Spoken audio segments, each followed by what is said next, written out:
हमारे आदरणीय ओम प्रकाश जी के यज्ञ हवन का जो आयोजन हुआ है, जिसमें आप सभी उपस्थित रहे, बड़ी श्रद्धा से प्रेम से इनके निमंत्रण पर आप समय पर उपस्थित हुए।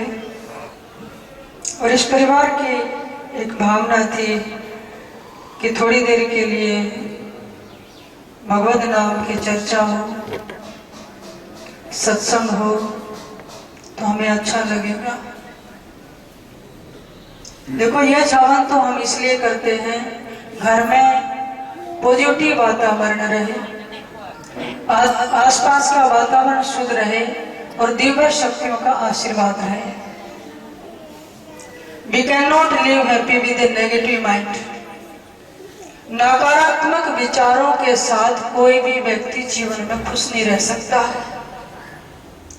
और आज का समय तो ऐसा है, नेगेटिविटी ज्यादा है, फ्रस्ट्रेशन है, डिप्रेशन है, तनाव है। तो हमने उसको हटाकर पॉजिटिव वातावरण कैसे बनाए, पॉजिटिव विचार कैसे हो, बच्चों में संस्कार कैसे हो, घर का वातावरण भी कैसे शुद्ध हो। तो प्रातः 5 या 11 बार उठकर आप ओम का पूरी आवाज निकालकर आंख बंद करके उच्चारण करें। घर में पॉजिटिव एनर्जी फैलती करके देखना आप। दूसरा, आप कोई भी जैसे आश्रम में बताते हैं, धूप बनाकर शाम के समय घर में दें या यज्ञ हवन करें, उससे भी घर में एक सुंदर वातावरण बनता है। और फिर ऐसे ओकेशन जैसे आज छुट्टी का दिन है और आप सबको निमंत्रण दिया, आपस में सभी भागते रिश्तेदार मित्र प्यारे मिलेंगे, उससे क्या होता है, इष्ट मिले और मन मिले, मिले सकल रस रीते, कहे कबीर का जानिए यह संतन की रीत।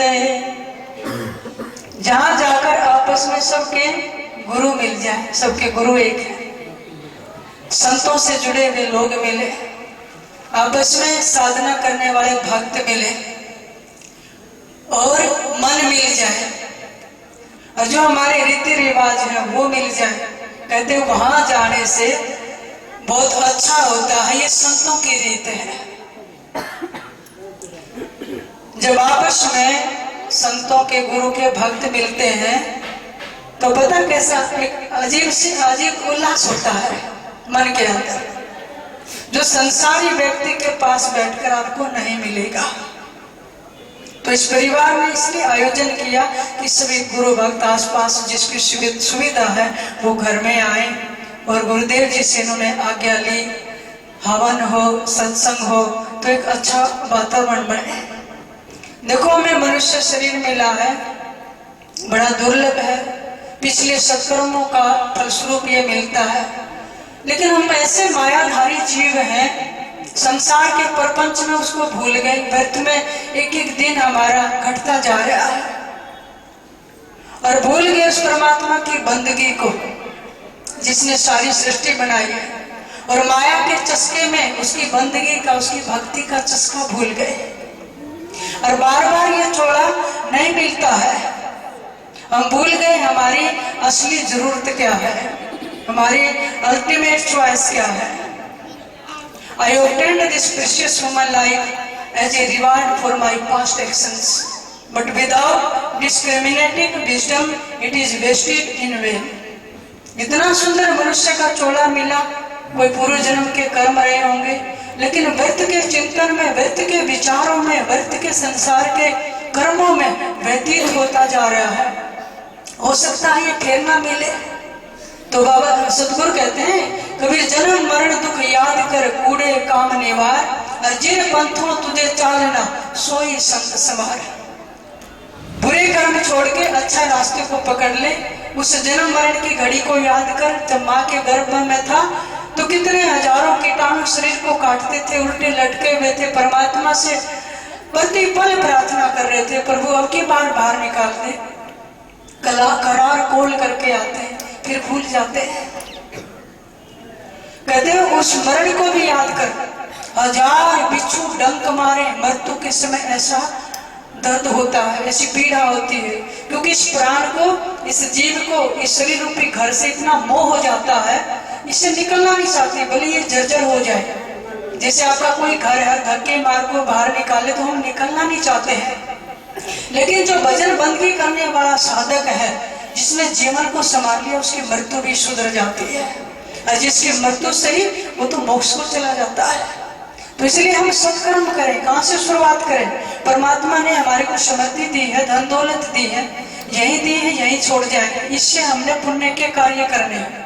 मनुष्य का जीवन जो हो 3 कार्य करने के लिए है, धन अर्जन, पुण्य अर्जन और ज्ञान अर्जन।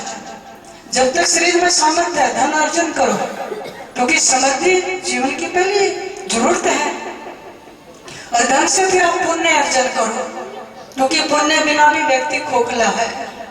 ये संसार जो है खेती कर्म भूमि है, इसलिए तो आए हैं, अच्छे कर्म करके जाए। फिर ज्ञान अर्जन, तीसरी जरूरत है ज्ञान अर्जन, क्योंकि ज्ञान बिना तो पशु की तरह मनुष्य दिशाहीन है, उसको कोई दिशा का नहीं पता चलेगा, क्या करना क्या नहीं करना। पशु भी सुबह उठते हैं, सोते हैं, खाना खाते हैं, बच्चे पैदा करते हैं, लेकिन कर्म नहीं कर सकते, वो भोग रहे हैं। जैसा झंडा लेकर आप चलाओगे ऐसे चलते रहेंगे। मनुष्य के अंदर परमात्मा ने बोध दिया, चेतना दी है, ज्ञान दिया है, और अपने भीतर ही इस 8 मास के पुतले में परमात्मा को पा सकता है। पा नहीं सकता, बल्कि परमात्मा हो सकता है। हर मनुष्य परमात्मा हो सकता है, और उतना ही परमात्मा जितना कबीर में था, नानक में था, बुद्ध में था, कृष्ण में था। तो आप देखो, आप कहेंगे हमें समय नहीं मिला, बिजी ज्यादा व्यस्त रहते हैं घर के कार्यों में, समाज के कार्य में। ये देखो, ये भागने की बातें होती है। परमात्मा ने सबको समय दिया है। जीवन में संघर्ष करते हुए मुक्ति को कैसा पाना, ये सिद्धांत हिंदुस्तान की कला ने दिया है। महाभारत का युद्ध हो रहा था कुरुक्षेत्र में, 18 सोनी सेना आमने सामने खड़ी है, और कृष्ण क्या युक्ति बता रहे हैं? मोक्ष की। अर्जुन को संघर्ष करते करते, युद्ध करते करते, ज्ञान योग, कर्म योग और भक्ति पर चल के अर्जुन उस परम पद को कैसे पाना है, ये विधा किसी दूसरे देश में इस धरती पर मिलेगी नहीं। ये हिंदुस्तान के ऋषि मुनि संतों ने दिया। क्या घर में रहते हैं, जंगल में रहते हैं, या संघर्ष चल रहा है, युद्ध चल रहा है, अब जैसी भी परिस्थिति में है, जैसे है, दुख में है, सुख में है, परमात्मा का चिंतन कैसे करना है, सत्कर्म कैसे करने हैं। तो कृष्ण भगवान ने 4थे अध्याय के 29वें श्लोक में बड़ा सुंदर फरमाया कि दर्भ यज्ञ, तपो यज्ञ, योग यज्ञ तथा परे, स्वाध्याय ज्ञान यज्ञ यतः संसिद्धवतः। भगवान कहते हैं, जब एक है द्रव्य यज्ञ, जो धन दौलत दी है, आपको द्रव्य दिया, साधन दिए है, उससे यज्ञ करना।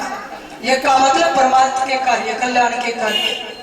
ज्ञान यज्ञ, तप यज्ञ, सेवा यज्ञ, स्वाध्याय यज्ञ। और बहुत से ऋषि तो कठोर व्रतों का, हिंसा आदि का पालन करते हुए अपने जीवन का यज्ञ कर देते हैं।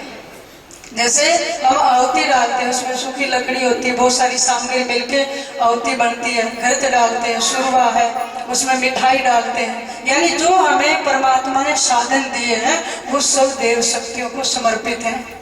ऐसे ही जीवन में तप करें, ज्ञान अर्जित करें, दूसरों को बांटने के लिए सेवा के कार्य करें, ब्रह्म यज्ञ, स्वाध्याय करें। ये करने से व्यक्ति का अंतःकरण पवित्र हो जाता है।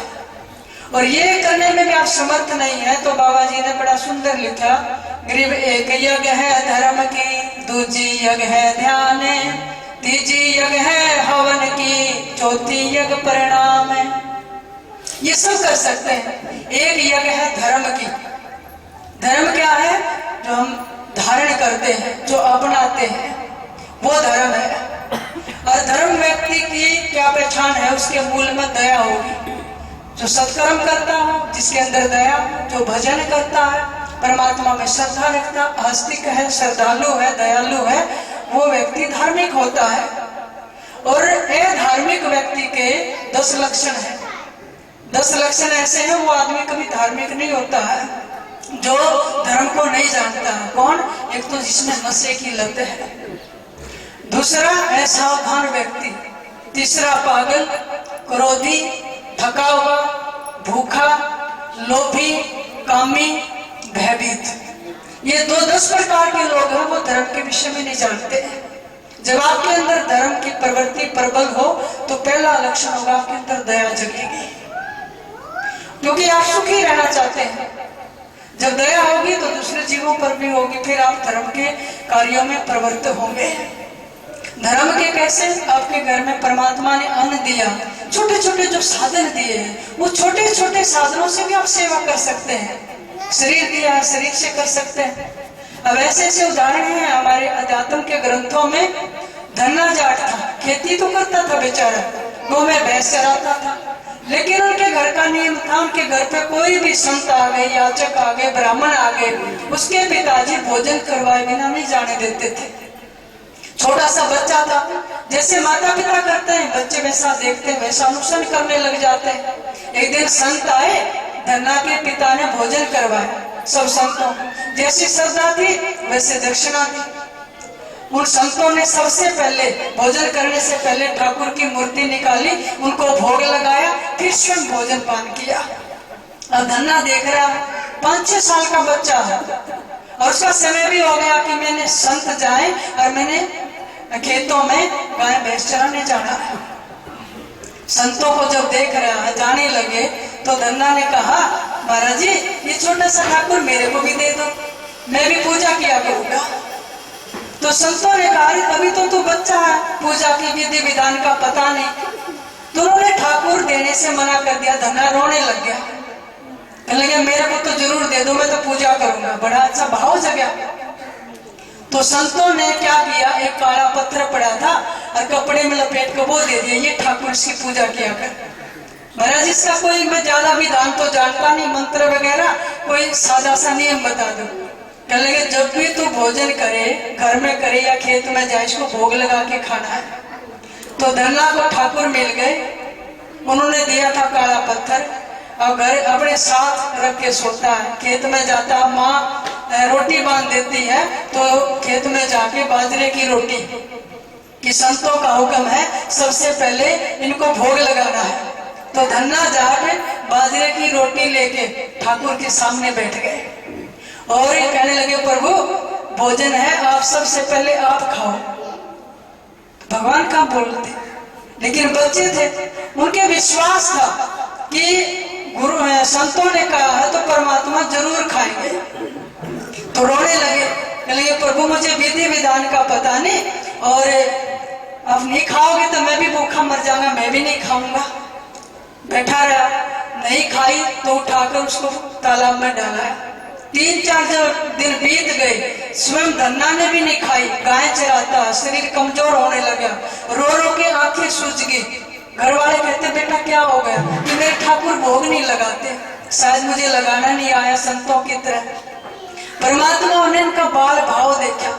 धन्ना पेड़ के नीचे बैठा, गाय चरने के लिए छोड़ दी, और बाजरे की रोटी लेके ठाकुर के सामने बैठकर गाने लगा, जैसी उसकी भाषा थी। जाट था, पढ़ा लिखा नहीं था, तो कहने लगा, जाट भगत के घर में आकर दूध मलाई माखन खा करे, मोजा तगड़ा मोटा रे मेरे श्याम धनी, मेरे श्याम धनी। रोट बाजरा साग फली का, खाए खिचड़ा देसी घी का, छाछ राबड़ी पी जा रे मेरे श्याम धनी, मेरे श्याम धनी। खान पीन का जड़ा न टोटा, भरा नाच का मेरा कोठा, सावरिया घर आ जा रे मेरे श्याम धनी। ये प्रार्थना की। बाजरे की मोटी सी रोटी, फली का साग है, छाछ है, और देख मैं भी कैसा मोटा तगड़ा हूँ, हमारे घर में देसी घी का खाना, आप भी मोटे हो जाओगे। परमात्मा तुरंत प्रकट हो गए और उसकी बाजरे की रोटी फिर लस्सी पीने लगे। जब खाते गए प्रभु थोड़ा सा बच गया, धन्ना ने प्रभु का हाथ पकड़ लिया कि आपको ये नहीं पता 4-5 दिन से मैं भूखा हूँ, सारा ही खा जाओगे, मुझे भी तो भूख लगी है। एक भक्त ही ऐसा है जो परमात्मा को बिना देखे बिना छुए नहीं रह सकेगा। सारे संत ऋषि मुनि सब स्तुति करते हैं त्रिलोकी में, लेकिन एक भक्त ऐसा जो भगवान को उलाना नहीं दे सकता। क्यों? वो छूना चाहेगा, उसको देखना चाहेगा, उसके साथ बात करना चाहेगा, तब तक भक्त को आनंद नहीं आएगा। तो रोजाना ऐसे भोग लगाता, ठाकुर भोजन करने आते। एक दिन स्वयं प्रभु ने कहा कि धन्ना आपने गुरु धारण नहीं किया, आपकी भक्ति और बढ़े, आपने गुरु धारण करना पड़े। किसके पास जाए महाराज? कहेंगे काशी में स्वामी रामानंद जी। तो धन्ना जाट आ गए, जो कबीर साहब के गुरु थे। धन्ना जाट ने रामानंद से दीक्षा ली और नियम वही था कि संतों की सेवा करनी है। एक दिन जब खेत में ज्वार बोने के लिए जा रहा था, रास्ते में संत मिल गए और उन्हें भिक्षाम दे की याचना करती, मुझे भिक्षा दो। तो धन्ना जाट ने सोचा यहाँ तो रोटी है नहीं, और संतों को खाली हाथ नहीं जाने देते। उन्होंने सारा अनाज संतों के डाल दिया। घर में लेने नहीं आया कि धर्मपत्नी डांटेगी, तो सब कुछ बांट देता है। उसने क्या किया? कंकर पत्थर मिला के और सारे खेत में बो दिए। सब लोग हंसी कर रहे हैं। कंकर और रोड मिला के बांध और ना बोदी क्यारी, मोटे मोटे खूड काटे हसन लगी दुनिया सारी। देखो धन्ना मूड गवार, ना काम करने का विचार। कैसा पागल है! कोई खेत में कंकर पत्थर भी बोता है, लेकिन उसको एक विश्वास था, एक निष्ठा थी। जो सुमरण करके पत्थर भी बो देगा, परमात्मा ने उनकी खेती भी हरी भरी करके दिखाई इस धरती पे। धन्ना जाट ने कंकर पत्थर बोए थे और इतने बड़े बड़े तुम्बे लगे, ज्वार लगी। और इसमें जब उनके घरवाली देखने गई क्या जाम रहा है, रोड कंकर पत्थर बोए थे, तोड़ के ले आई और धन्ना के सिर में मट मारा। जैसे ही फूटा ज्वार निकली, पास एक धड़ी ज्वार तुम्बों से निकली। अब इससे बड़े चमत्कार क्या होंगे? गिरधना भगत की धुन लगी, बीज दिया जिन दान, और सूखा खेत हरा हुआ कंकर बोई चांद। तो ऐसे व्यक्ति जो छोटे छोटे साधनों से धर्म के कार्य करता है, परमात्मा उस पर खुश होता है। आपके घर में रोटी बनती है, चाहे कोई थोड़ी कमाई करता है, ज्यादा करता है, रोटी का साइज एक ही होता है ना, सबका बराबर होता है। आपके द्वार पर कुत्ता आ जाए, खाली मत डांट जाने दो, रोटी डालो। गाय माता आ जाए, ब्राह्मण आ जाए, संत आ जाए, याचक आ जाए, भोजन जरूर कराओ। पक्षियों को डालो, कितने खुश होते हैं, क्योंकि इस अन्न की महिमा बहुत बड़ी बताई है। बाबा जी कहते हैं, रोटी कसर देव को खाई, शेष 88 की खुदा मिटाई। क्या? जब पांडवों को वनवास हो गया था, तो दुर्योधन ने दुर्वासा जी को भेजा कि जंगल में जाकर भोजन मांगो, और नहीं देंगे दुर्वासा जी थोड़े क्रोधी हैं तो उनको साफ दे देंगे, पांडव खत्म हो जाएंगे। दुर्वासा जी 88 जारीसुरों को लेके जंगल में चले गए, भोजन मांगा, कुछ भी नहीं था। सारे पांडव चिंतित हैं और द्रौपदी के पास गए कि आप कुछ करो। द्रौपदी कहने लगी, नहीं, आप समर्थ हैं, धनुषधारी हैं, धर्मात्मा हैं, तो आप कुछ करो। लेकिन रोने लगे। पांडवों ने हाथ जोड़े द्रौपदी के आगे। तो द्रौपदी कहने लगी, आप चिंता मत करो, मेरे पास एक ऐसा पात्र है, जब तक मैं भोजन ना कर लूं तो तीनों लोगों को भोजन करा सकती हूँ। वो पात्र कहाँ से मिला था? बाबा जी ने बड़ा सुंदर प्रसंग लिखा है कि मैं सूरज की सेवकई कर जोर बिनानम, दिया बर्तन बहु बख्शीश द्रौपदी लीजे दानम। मैंने सूरज की उपासना की थी, सूरज भगवान ने प्रकट होकर ऐसा अक्षय पात्र दिया था कि जब तक तू भोजन नहीं करेगी, इसमें भोजन आता रहेगा और तीनों लोगों को भोजन करा सकती। जिनमें तीनों लोग सकल सब सिन्ना सारी, गणगंधर्व ऋषि देव कृष्ण कुबेर भंडारी। तो कुबेर जो धन के खजांची है, उसको भी भोजन करा सकती है, उसके भी भंडार भर सकती है।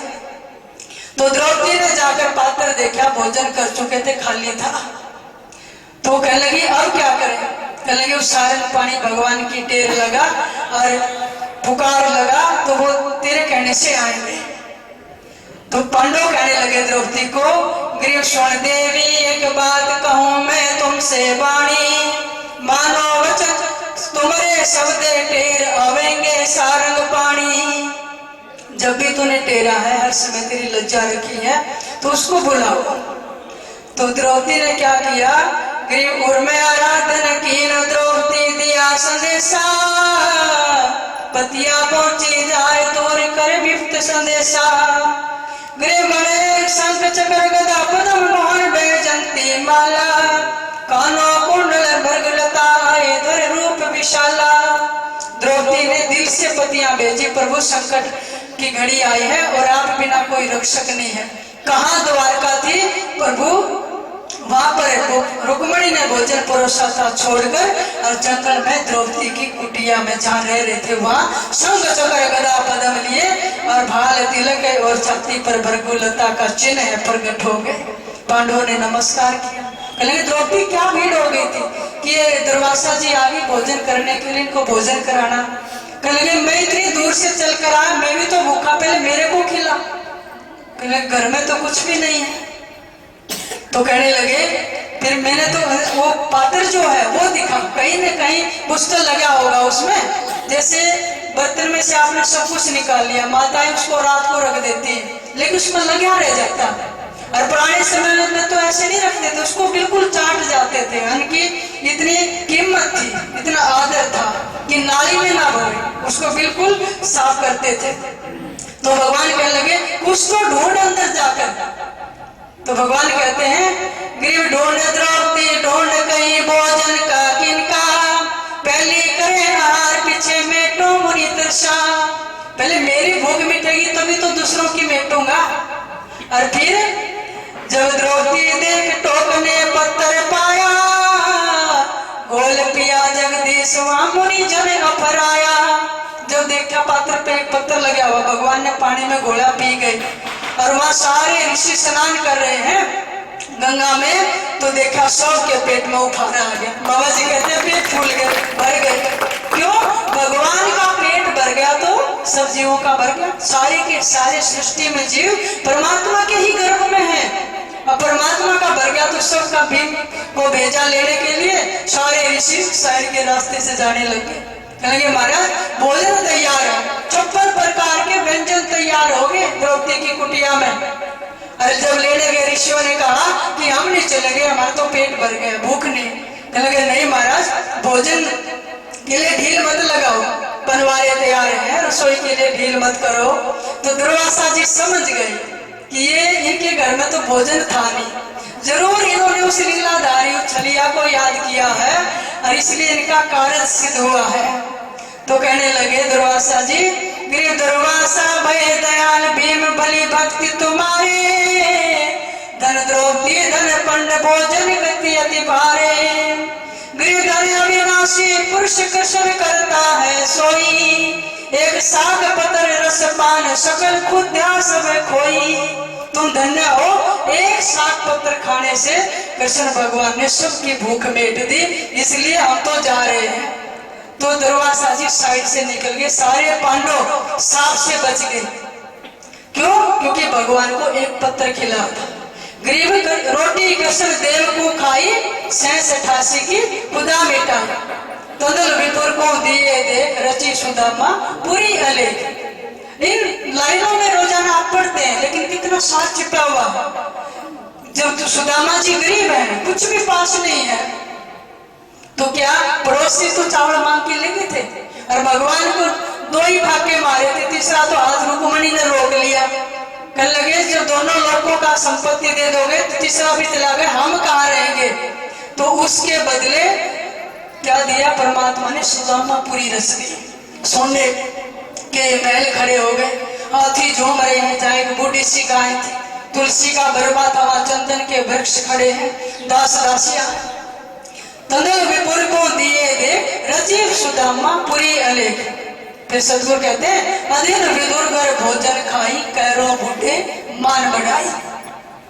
जब कौरव पांडवों का युद्ध था, आपस में संधि करवाने के लिए भगवान कृष्ण को भेजा था दूत बनाकर, अपना प्रभाव दिखाने के लिए, अपनी तरफ फैसला करवाने के लिए दुर्योधन ने 56 प्रकार के भोजन तैयार करवाए बड़े सुंदर ठाट से कि हमारी तरफ फैसला होगा, जो हम कहेंगे वैसा मनवा लेंगे।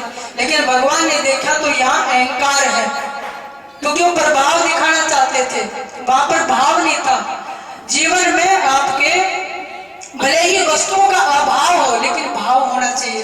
परमात्मा हमारा ना अभाव देखता है ना प्रभाव देखता, वो तो हृदय का भाव देखता। उठकर चल दिए। विदुर जी जहाँ बाहर नगर से रहते थे झोपड़ी बनाकर, कि ऐसे अधर्मी राज्य में मैं नहीं रहूंगा जो दूसरे का हक मारा जाता है। तो विदुर जी अपनी पत्नी को लेकर वहां चले गए। कृष्ण भगवान वहां पहुंचे अपने काका के घर। बाहर गए हुए थे, घर में कुछ भी नहीं था, छिलका छीला ही था विदुरानी ने, और केला खाने ही वाली थी। इतने में भगवान आ गए कि काकी मुझे भूख लगी है। भूल गई प्रभु को कहाँ बिठाना, कैसे बिठाना, उल्टा पिड्डा डाल दिया। वहां बैठा के छिलके तो भगवान को दे रही है, और जो गिरी है बुद्धा अकेले का वो बाहर फेंक रही है, और प्रभु बड़े चाव से खा रहे हैं। तो बाबा जी कहते हैं, अधर विदुर घर भोजन खाई कैरो बूढ़े मान बढ़ा। परमात्मा अधीनगी देखते हैं, नम्रता देखते हैं, और कैरो सारे बूढ़े। अधर विदुर घर भोजन खाई, फिर कहते हैं दया भगत को दिया बीज जाका खेत निपाया रीछ। कहते हैं उसका खेत तैयार कर दिया। फिर कहते हैं रोटी चार भारी जा गाली, नरसी लाकी मुंडी झाली। नरसिंह भगवान पे 56 करोड़ की जायदाद दान कर दी, संत बन गए। और एक दिन 4 संत आ गए, घूमते घूमते द्वारका धाम में जाना है, हमारी हुंडी लिख दो। तो उन्होंने कहा हमारे पास तो कुछ नहीं, हुंडी तो साहूकार लिखते हैं, मेरे पास तो कुछ भी नहीं। कहेंगे नहीं लिख दो। तो नरसिंह ने हुंडी सावल शाह के नाम लिख दी, कागज दे दिया। चारों संत द्वारका में घूमे और सावल शाह सेठ ना मिले। और सेठों के नाम तो थे, सावल शाह सेठ कौन है? लेकिन प्रभु ने सोचा बिना दिए मैं दूंगा कैसे, हुंडी कैसे उठूंगा। साधु का रूप बनाकर आए और उनकी पत्नी से भोजन मांगा नरसिंह के घर में।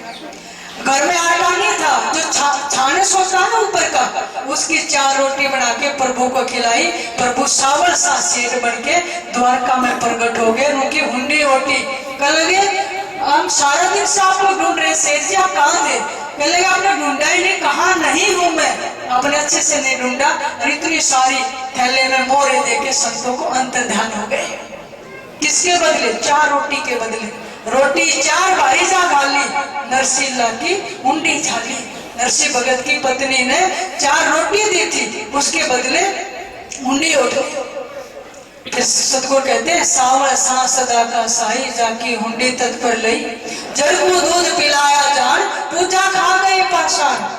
या तो ऐसे भगत हुए हैं जड़ पत्थरों में भी साक्षात चेतन परमात्मा को प्रकट करके उनको भोजन करवा दिया, जड़ को दूध पिला दिया। नामदेव जी के माता पिता बाहर गए हैं, बेटा पंचों ने बुला लिया, ठाकुर को भोग लगाना। दूध का कटोरा लेकर अंदर गया, प्रभु पी लो। माता पिता बाहर गए, नहीं पिया। अच्छा पर्दा लाना भूल गए, क्योंकि भोजन पर्दे में करना चाहिए। पर्दा लाके फिर नामदेव ने स्तुति की, तो तुरंत मूर्ति से हाथ प्रकट हुए और परमात्मा दूध पी गई। जड़ को दूध पिलाया जान पूजा खा गए पाषाण। जो कुछ भी सामग्री थी परमात्मा ने भोग लगाया। माता पिता को बड़ा आश्चर्य हुआ, माता पिता को भी दर्शन कराया। बलि को यज रखी असमेत, बामन होकर आए उमेद। 3 पैंट जब दीना दान, बलि को यज्ञ ऋषि असमेत। कहते हैं बलि राजा ने 99 यज्ञ कर चुके थे, स्वामी कर रहे थे, इंद्र का सिंहासन मिले। इंद्र घबरा गए तो परमात्मा को याद किया, तो विष्णु भगवान वामन स्वरूप लेकर बलि की यज्ञ में पहुंचे। महाराज क्या चाहिए कि 3 पग भूमि, हीरे मोती राज्य धन दौलत मांग लो। कहने लगे नहीं, बस 3 पग भूमि। 2 में तो आकाश पाताल सब नाप दिए, तीसरा भी रखने के लिए जगह नहीं रही। तो कह लगे अब क्या करें? तो बलि कहने लगे प्रभु अब मेरा शरीर बचा है, आदि पैन का दान कहो क्या हमको दीजिए। लेट गए बलि राय पीठ पग हमरी दीजिए। कहने लगे त्रिलोकी तो नाप ली, तीसरा पग मेरी पीठ पे रख दो, ये बचा हुआ है। तुरंत प्रभु प्रसन्न हो गए और पाताल का राज्य दे दिया। आज भी कहते हैं जब तक मनोमंत्र नहीं बीतेगा, इंद्र के सिंहासन पर बलि नहीं जाएंगे, तब तक प्रभु वही भावना स्वरूप लेकर डोडी पर बलि के पहरा दे रहे। नित्य का दर्शन होता है। फिर सदगुरु कहते हैं नित गुण कपड़ा देते भाई जाके नौलख बालद आई। जो हम इतने सारे वस्त्र पहनते हैं, ये भी पीछे कोई दान पुण्य किया। आपने ख्याल किया किसी किसी को फटे हुए वस्त्र भी नसीब नहीं होते। रोडों पर जाकर देखो, कोई फटा हुआ वस्त्र मिल गया, वो शरीर पे लपेट लिया, कुछ और पहन लिया, अच्छे अच्छे सुंदर नहीं है। इसका मतलब जिसने वस्त्रों का दान दिया उसको वस्त्र अच्छे मिलते हैं, भोजन का किया भोजन अच्छा मिलता है। जो भी आपने दिया है वापिस आपको मिल जाता है। When you good think for others, the good thing come back to you. This is the law of nature. जो अच्छी चीजें आप दूसरे के लिए कामना करते हैं वापिस आप पर भी आती है, ये प्रकृति का स्वभाव है। जो भी दोगे वापिस आप पर आएगा। This is the law of nature, प्रकृति का नियम है। बाबा जी कहते हैं बिना दिए तो इस संसार में कुछ भी नहीं मिलेगा। कबीर साहब दाना बुनते हैं, फिर उसके वस्त्र बनाते हैं, फिर उसको बाजार में बेचते हैं और फिर जो सामग्री मिलती है घर का निर्वाह करके संतों का भंडारा कर देते हैं। और जब इतना पुण्य इकट्ठा हो गया कबीर साहब का, तो सठ दर्शन बेश ने कबीर साहब की चिट्ठी डाल दी थी पूरे भारत में, हिंदुस्तान में। और उस समय तो पाकिस्तान, अफगानिस्तान, मिस्र, ईरान, इराक, नेपाल, ये तो सारा एक ही था।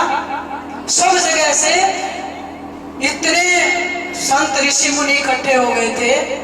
कबीर यज्ञ कर रहे काशी में, और कबीर को पता भी नहीं, अपना प्रभु से ध्यान लगाए बैठे। एक यज्ञ है धर्म की, दूसरी यज्ञ है ध्यान। कबीर साहब ध्यान में थे। रविदास जी ने जाकर कहा सठ दर्शन बेश इकट्ठा हो गए, तेरे बार में पड़ा है, कुछ तो चिंता कर, इतना भंडारा दोगे कहां से।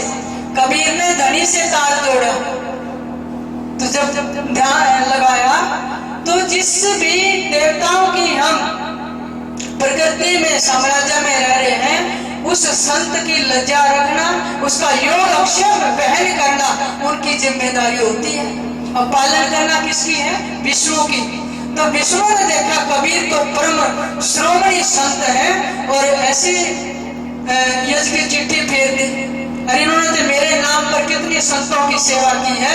केशव बंजारा बन के रुक्मणी को, लक्ष्मी को साथ लेके 9 लाख बोरी गाड़ियों में, बैलों में लद के हर हे जैसे बैलों को आपके आकाश मार्ग से उतरी धरती पर। और काशी में चंपू धरके टेंट भी ऊपर से आए थे। और अग्निदेव रसोइया बनाने के लिए आए, सारे हलवाई भी वहां से। और काशी में चौपड़ के बाजारों में वो सुंदर सजा दिया। कहने लगे भाई ये कहां से आया है, कोई साहूकार है क्या जिसने दे दिया। सिकंदर भी बादशाह दिल्ली के जो शहंशाह थे हैरान हो गए थे। और कबीर से जाकर कह लगे चलो मेरा देखना है, कहां से आया इतना पैसा।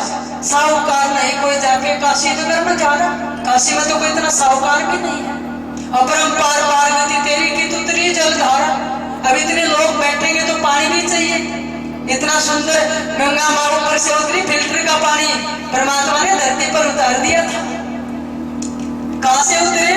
दास गरीब कलप से उतरे, आप अलग करता रहा। कबीर साहब के लिए स्वयं परमात्मा अलग रूप धारण करके उनकी यज्ञ संपूर्ण करने के लिए काशी के अंदर प्रकट हुए। भंडारा संपूर्ण हुआ, अधर्म में तंबू लग गया। कबीर साहब को अकेले में बुलाया केशव भगवान ने, और कई घड़ी वहां पर वार्तालाप हुआ। और केशव भगवान ने कहा अब इतने हाड़ मांस के पुतले जिनके शरीरों में निष्ठा भरी है, कामी क्रोधी रागी द्वेषी जीव है, कोई धर्म कर्म का नहीं पता, ना संतों की मर्यादा का, आप क्यों नहीं चलते ऊपर अपने लोक में? क्या करने आए इस मृत्यु लोक में? बहुत कुछ प्रसंग लिखा है बाबा जी ने। तो कबीर साहब ने पता क्या किया, पहले गंभीर होकर सुनते रहे कि राम बुलावा भेजिया दिया कबीरा रो, जो सुख साधु संग में वो बैकुंठ न हो। कबीर साहब कहने लगे जो संतों की संगत में सुख मिलता है वो बैकुंठ में नहीं है, इसलिए मैं वहां नहीं चलूंगा। संतों के संग में परमात्मा की चर्चा होती है, क्योंकि संत कबीर साहब तो ऐसे निर्बंध संत थे, अपने आप सैर करने आए थे जीवों का उद्धार करने के लिए। देखो हम बंधन में हैं, और कबीर साहब जैसे संत वो मुक्त है। संसार के पदार्थों में राग होना ही बंधन है और इनसे त्याग होना ही मोक्ष है। बंधन और मोक्ष दो ही चीज। हम माया में बंधे हुए हैं क्योंकि हम प्रभुता को चाहते हैं, संत छूट जाते हैं। कबीर प्रभुता को सब कोई भजे, प्रभु को भजे न कोई, और कहे कबीर प्रभु को भजे तो प्रभुता चेरी होए। माया नाशी हो जाती है ऐसे संतों की जो परमात्मा को भजता है। तो इसलिए हम सब अवगुणहारी जीव हैं, हमारे मिश्रित कर्म है। हम यहाँ कर्म भोगने भी आए हैं और नए कर्म करने भी आए हैं। जो निष्काम होकर इस संसार में कर्म करता है वो मोक्ष को प्राप्त हो जाता है।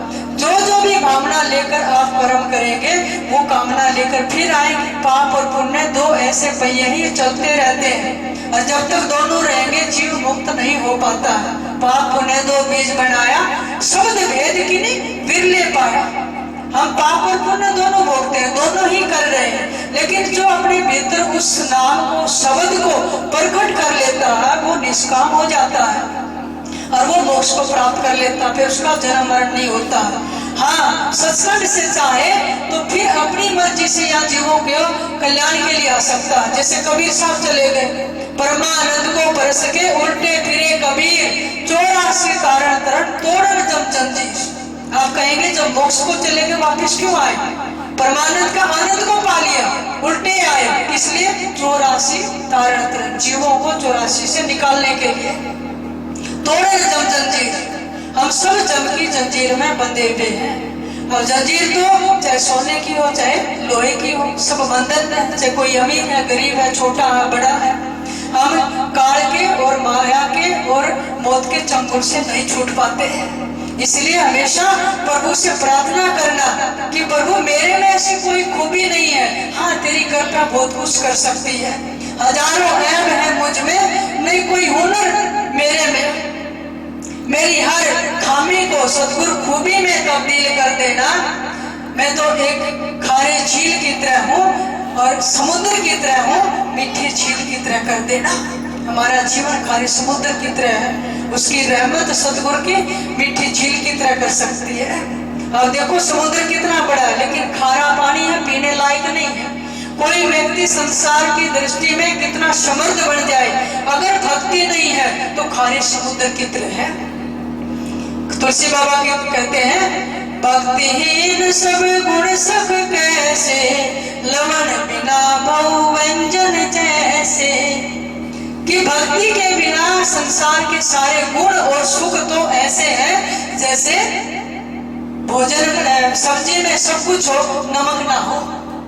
आपने पनीर डाल दिया, आलू गाजर मटर गोभी जो सब्जी सब कुछ डाल दिया, सारे मसाले डाल दिए, एक नमक ना डालो तो भाजी अच्छी लगेगी, सब्जी अच्छी नहीं लगेगी। ऐसे ही भोजन में सब कुछ हो नमक ना हो तो भोजन बेकार है। मंदिर में सब कुछ हो मूर्ति ना हो तो मंदिर बेकार है। हॉस्पिटल में सब कुछ हो डॉक्टर ना हो तो हॉस्पिटल बेकार है। और घर में आंगन में सब कुछ हो अतिथि ना हो तो घर बेकार है। नदी में सब कुछ हो लेकिन पानी ना हो तो नदी बेकार है। जीवन में सब कुछ हो लेकिन गुरु की भक्ति ना हो तो जीवन बेकार है। इसलिए सबसे पहले आपने क्या करना, परमात्मा की भक्ति अपने अंदर पैदा करनी है। क्यों?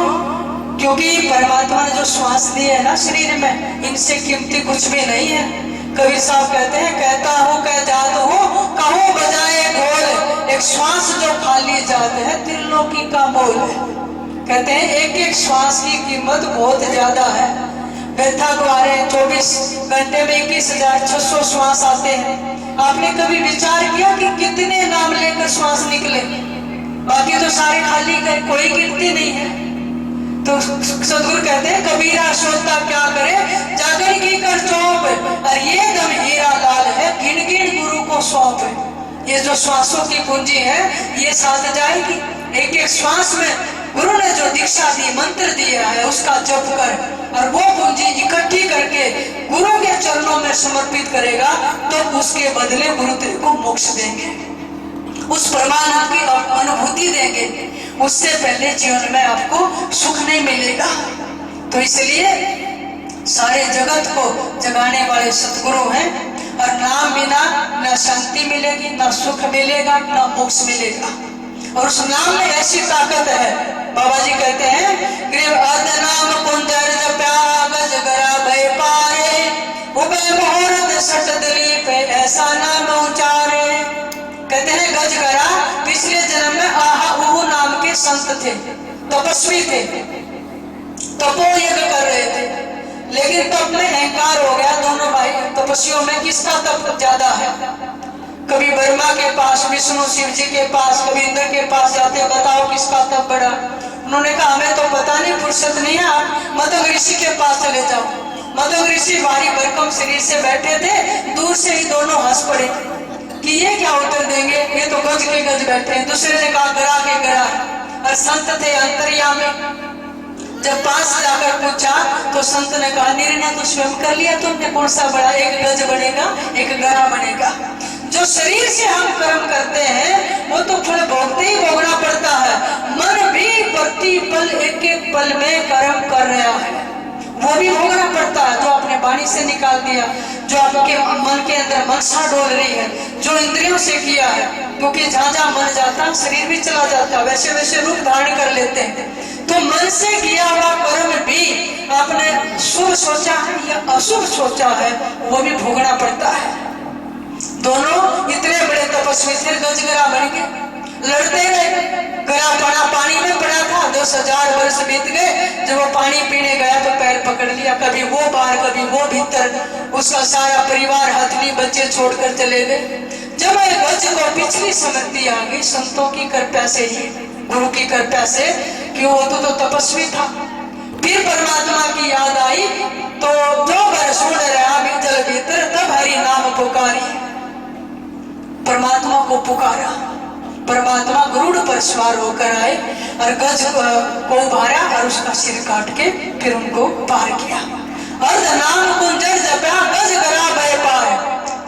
पूरा नाम नहीं कह पाए थे, राम क्या कहा था, रम जपया था, मैं नहीं कहा था। अगर कोई भाव से पुकारना वाला हो तो आधे नाम पर आ जाते हैं। फिर कहते हैं सट दिलीप उभय मुहूर्त ऐसा नाम उच्चार। राजा सट दिलीप ऐसे पराक्रमी राजा थे। एक बार असुरों का जब युद्ध हुआ स्वर्ग में, तो इस धरती से राजा दिलीप को बुलाया था। देखो ऐसे ऐसे राजा हुए हैं, दशरथ जैसे, जिन्होंने स्वर्ग में छलांग लगाई, देवताओं पर आफत आई तो इस धरती के राजाओं को बुलाया था। इतने बड़े योगी थे, सूक्ष्म शरीर से स्वर्ग पहुंच गए। सट दिलीप इतने वर्ष तक युद्ध करते रहे देवताओं की तरफ से, असुरों को हरा दिया, इंद्र सिंहासन पर बैठ गए, देवता प्रसन्न हुए, कहने लगे अब मैं जाऊं धरती पर, मेरा काम पूर्ण हुआ। तो देवता कहने लगे भी कोई आशीर्वाद देंगे आपको, इतने साल हमारे साथ आपने सहायता की। सट दिलीप ने सोचा भी आशीर्वाद क्या देंगे, मेरे पास तो सब कुछ है। कहने कुछ भी मांग लो। वो ज्यादा दिन तक जगे हुए होते, सोए नहीं थे, कहने सोना चाहता हूँ। फिर याद आया, अच्छा ये बता, इतनी आयु तो युद्ध में बीत गई, अब मैं सोने में आयु ना व्यतीत हो जाए, ये बताओ। देवताओं से कहा मेरी आयु कितनी बची, कि 2.5 घड़ी। कहने लगे 2.5 घड़ी बची है, फिर सोऊं या कुछ काज करूं, बस एक आशीर्वाद दो, मुझे जल्दी से उस धरती में मृत्यु लोक में पहुंचा दो। जल्दी से पहुंचा दिया वेग गति से। और सट दिलीप ने परमात्मा का ध्यान धरा, उभय मुहूर्त सट दिलीप ऐसा नाम उच्चारा, ऐसी लगन लगाई, उस 2.5 घड़ी के अंदर उसका मोक्ष हो गया। इसलिए कितना भी समय आपको मिलता है, चलते फिरते सोते जागते, परमात्मा का नाम मत भूलो, वो पूंजी आपकी है। बाकी तो संसार में जो आप लाए हैं ना, कुछ भी साथ नहीं चलेगा, सब यहीं रह जाएगा, सब बंटवा लिया जाएगा। लेकिन एक पूंजी हमारी ऐसी है, इसको कोई नहीं बचाएगा, वो है राम नाम की। इसलिए जितना हो सके आप सुमरण करो, परमात्मा को याद करो।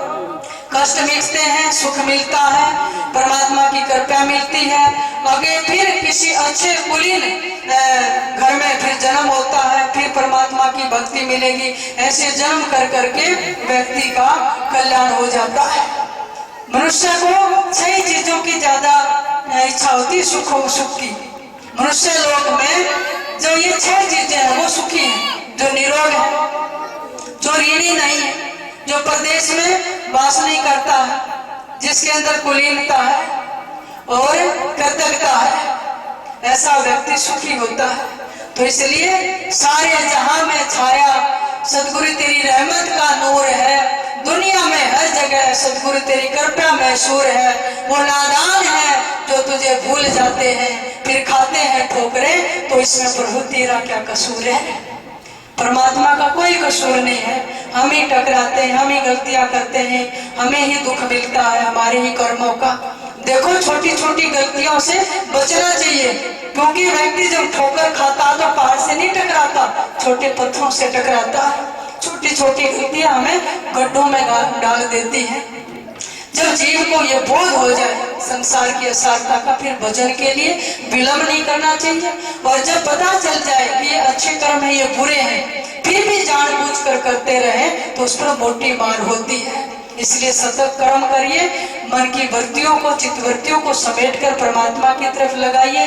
जो कर्तव्य निर्वाह परमात्मा ने आपको दिए उसको पूर्ण करते हुए धर्म मर्यादा का आचरण अपनाकर पवित्र जीवन आप व्यतीत करें तो जीव का कल्याण हो जाता है।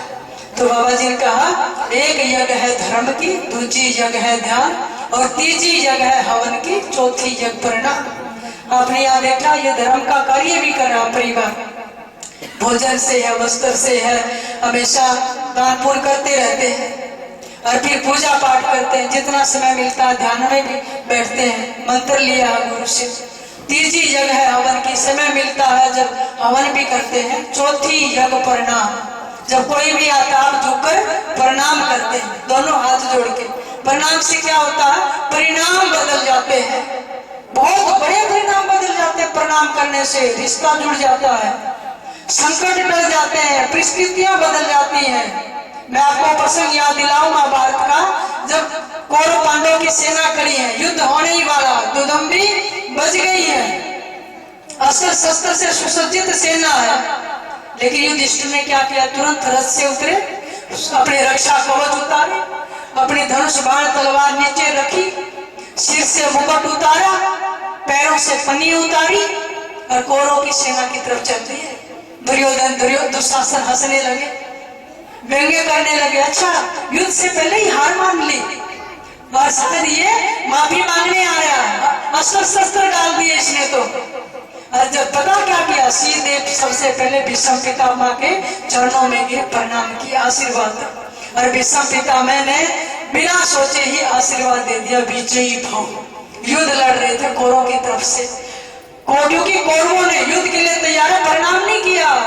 दादा परदादा गुरुजन आचार्य विद्वान सब है युद्ध है, लेकिन वो शालीनता वो संस्कार कौरवों में नहीं थे। युधिष्ठिर ने प्रणाम किया और अर्जुन ने तीर पर प्रणाम लिखकर कागज पर भीष्म पितामह के चरणों में भेजा, वहीं से आशीर्वाद दे दिया। अपनी बात भी बता दी, मैं मरूंगा कैसे, क्योंकि इच्छा मृत्यु धारित। फिर दोबारा फिर द्रोणाचार्य के पास गए, युधिष्ठिर प्रणाम किया चरणों में, और वहां उन्होंने भी अपनी युक्ति बता दी, मेरे को हराना कैसे। फिर कृपाचार्य जी के पास गए, फिर शल्य मामा के पास गए, और शल्य कहाँ थे, कर्ण के सारथी बने हुए थे, और शल्य ने भी आशीर्वाद दिया। जब तक युद्ध हुआ शल्य हथों उत्साहित करते रहे कर्ण को, तू कैसे तीर चलाता, तेरे को चलाना नहीं आता, तेरे को तो बाणी नहीं मारने आती, तेरे को गदा नहीं उठानी आती, देख अर्जुन कैसे कर रहा, देख युधिष्ठिर कैसे कर रहा है। उसके हथों उत्साह से कर्ण हार गए थे, पांडव जीत गए थे। तो वो परिणाम शुरू में युद्ध के पहले ऐसे किया, सारे परिणाम बदल गए थे। चौथी यज्ञ परिणाम, जब कोई भी घर में आता है, बड़ा है, रास्ते से गुजरते हैं, अगर आप नमन करते हैं तो उनके साथ एक प्रेम का रिश्ता जुड़ जाता, समझो वो भी आप एक यज्ञ कर रहे हैं। प्रणाम का मतलब ये नहीं आप इसको जानते तो कर रहे हैं, प्रणाम का मतलब होता है भीतर बैठे उस परमात्मा को हम नमन करते हैं, जो तेरे भीतर है वही मेरे भीतर है। मिलने से उस परमात्मा की याद आती है। ऐसा व्यक्ति जो चारों यज्ञ अपने घर में संपूर्ण करता है, फिर वो घर घर नहीं वो बंधन बन जाता है। तो सौभाग्यशाली है ये परिवार जिन्होंने समय समय पर, वैसे मुझे शायद याद है 5.5-6 साल पहले भी एक आयोजन हुआ था जब इस कोठी का मुहूर्त हुआ। उस दिन भी ये छोटा सा सत्संग हुआ था। बीच में ये पाठ वाणी का और सत्संग आश्रम में करवाते रहते हैं। तो मैं इस परिवार का बहुत बहुत धन्यवाद करती हूँ। हमारे आदरणीय स्वर्गीय श्री ओम प्रकाश मास्टर जी, जिन्होंने इतने सुंदर संस्कार अपने परिवार में डाले, बहुत ही कर्तव्यनिष्ठ सेवा भाव वाले थे हमारे मास्टर जी। आश्रम में रिटायरमेंट के बाद गुरु जी के सानिध्य में रहे। जब बाबा जी की जीवनी तैयार हो रही थी तो उन्होंने लेखन का कार्य किया, संशोधन का किया। तो उनकी सेवा आज भी हम याद करते हैं।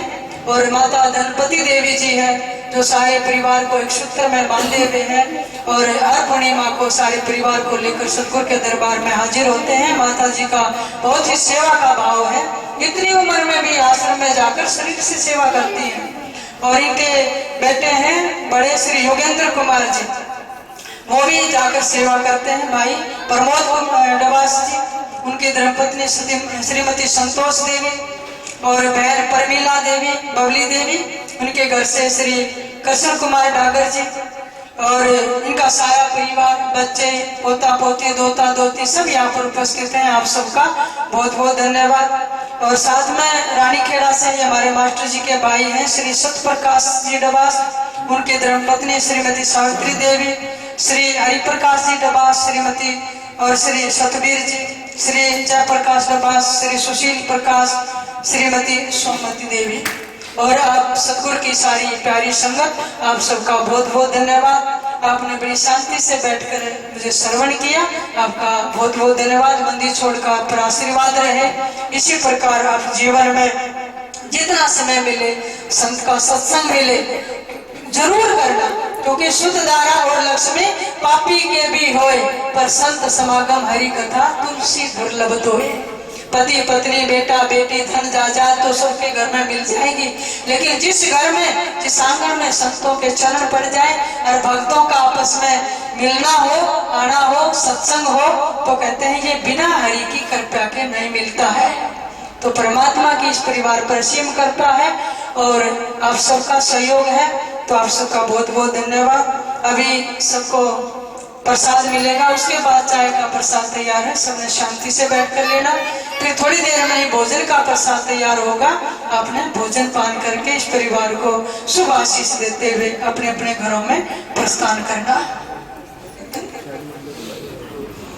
राम नाम अति मीठा है, कोई गा कर देख ले। राम नाम अति मीठा है, कोई गा कर देख ले। आ जाते हैं राम जी, बुला के देख ले। आ जाते हैं राम जी, बुला के देख ले।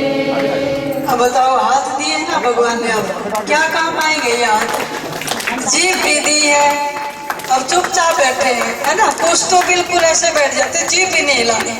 साथ में गाओ राम का नाम, जीभ इसलिए दी है। राम नाम अति मीठा है, कोई गा के देख ले। आ जाते हैं राम जी, बुला के देख ले।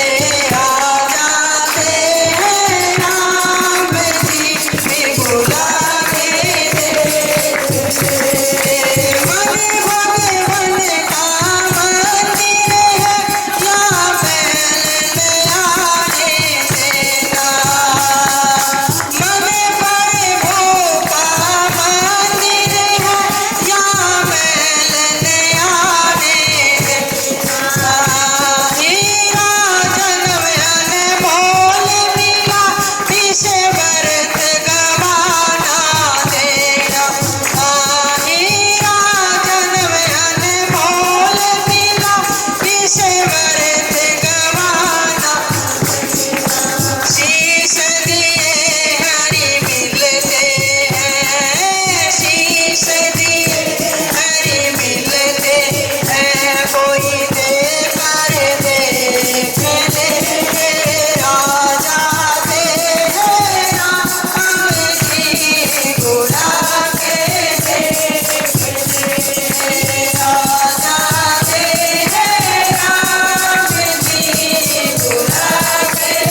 माताएं कीर्तन करेंगे और पुरुष लाइन से आके सब प्रसाद ले लें, फिर चाय का प्रसाद ले लें।